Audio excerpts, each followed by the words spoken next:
The signal vanished without warning. A network that connected billions simply stopped responding. At first, it looked like a routine outage. Screens froze, messages refused to send, websites stalled between loading bars and silence. Across cities, offices, and homes, people waited for the connection to return. But it did not. A few minutes passed, then an hour. Then the quiet realization began to spread. The internet was gone. Not slow, not degraded, gone. Entire systems began failing in quiet succession. Email servers stopped responding. Cloud platforms disconnected from their data centers. Streaming platforms lost their libraries in an instant. Every service built upon the global network suddenly stood alone. For decades, the internet had operated like a nervous system for civilization, invisible, constant, reliable. Now that nervous system has been severed, phones still worked as devices, but the intelligence behind them had vanished. The apps remained, the connections did not. Offices across financial districts opened their terminals expecting market data. Nothing arrived. Stock exchanges rely on synchronized global networks. Without them, trading halts. Market signals vanish. Financial systems began entering emergency shutdown protocols. Banks could no longer confirm transactions. Payment networks stalled. Credit card systems froze mid-authorization. In stores around the world, payment terminals displayed the same message. Connection failed. At first, people assumed it was temporary, a glitch, a damaged cable, a regional outage, but technicians monitoring global infrastructure saw something stranger. Every network path had fallen silent. Fiber optic backbones still carried light. Satellites still orbited. Servers still ran. But the coordination between them had collapsed. The internet is not a single machine. It is a massive agreement between millions of networks. Routing protocols decide how data travels. Domain systems translate names into addresses. Authentication systems verify identity. When those agreements disappear, the network dissolves into isolated islands. Each server becomes a lonely computer. Each network becomes a closed room. And civilization suddenly loses its digital language. Within hours, transportation systems felt the impact. Air traffic control still functioned locally, but global coordination slowed dramatically. Flight data sharing weakened. Airline scheduling networks stopped synchronizing. Delays spread across continents. Shipping logistics soon followed.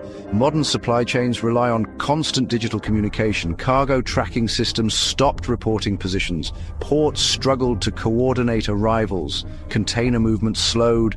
The rhythm of global trade began to stutter. Satellite navigation still worked.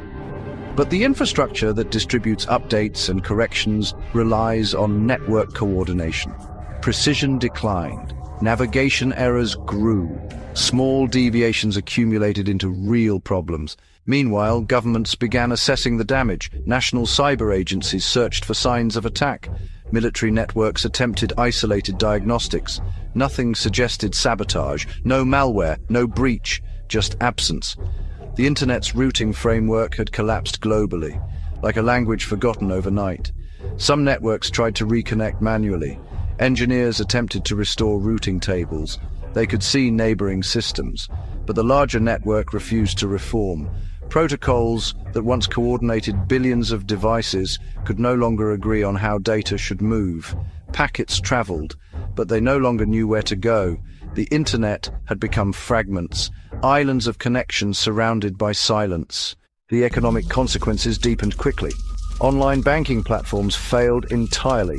International money transfers halted. Stock markets remained closed. Digital payment systems could not verify transactions. Cash suddenly became valuable again. Lines formed outside ATMs. But even those systems depended on networks. Many machines simply stopped working.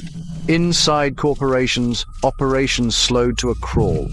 Most modern businesses depend on cloud infrastructure. Documents, databases, logistics systems, all stored across remote servers. Without network access, entire companies lost operational memory. Factories still contain machines, but scheduling systems failed. Supply systems stalled. Maintenance networks went dark. Production slowed. and stopped. Communication itself began reverting to older methods. Landline phones remained functional in some areas. Radio systems became unexpectedly important. Physical meetings returned. Information moved slower. Decisions slowed with it. Scientific research encountered another kind of paralysis. Global collaboration had depended on shared databases. Observatories transmitted data through network systems. Laboratories shared results instantly across continents. Now those channels are gone. Research projects that spanned dozens of countries fragmented overnight. Data sat isolated on machines that could no longer reach each other. A generation of global scientific cooperation suddenly fractured into local effort. Satellites still orbited Earth, but many relied on internet-based coordination networks. Ground stations struggled to synchronize telemetry. Some satellites drifted without updated commands. Others remained operational, but disconnected from the systems designed to interpret their data. The planet's digital infrastructure had not physically vanished, but its nervous system had collapsed. Social effects followed quietly. For years, people had lived inside a continuous stream of information. News, messages, updates, endless digital conversation. Now the stream had stopped. Silence replaced it. People still spoke to each other, but the scale of communication had changed dramatically. No more instant global awareness. Local information became dominant again. Communities relied on radio broadcasts and television networks. Governments issued public announcements through traditional channels.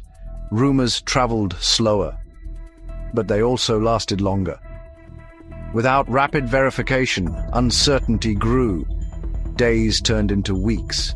Engineers around the world attempted to rebuild the network. Small regional systems formed, isolated networks connecting universities, private corporate systems reconnecting local data centers. But rebuilding the global internet proved more complex. The original network had evolved over decades. Its protocols balanced thousands of independent operators. Restoring that fragile cooperation required time and trust. Some governments began building controlled national networks, closed systems designed to operate within their borders, limited, stable, but disconnected from the wider world. Other regions attempted to reconnect through experimental protocols. Fragments of the old internet slowly resurfaced. Yet the seamless global network that once connected billions remained absent. Human civilization continued, cities still operated, planes still flew. Factories eventually resumed production. But the pace of life had changed. Information no longer moved at the speed of light. Decisions took longer. Markets reacted slower. Global coordination became harder.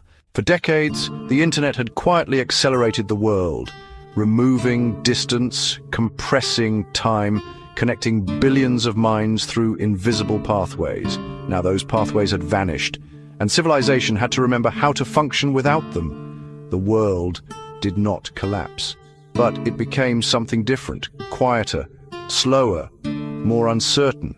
The internet had once been humanity's greatest communication system, a web of signals linking nearly every corner of the planet. Its disappearance did not destroy civilization, but it revealed how deeply civilization had depended on it, and how fragile that dependence truly was. I'll be back.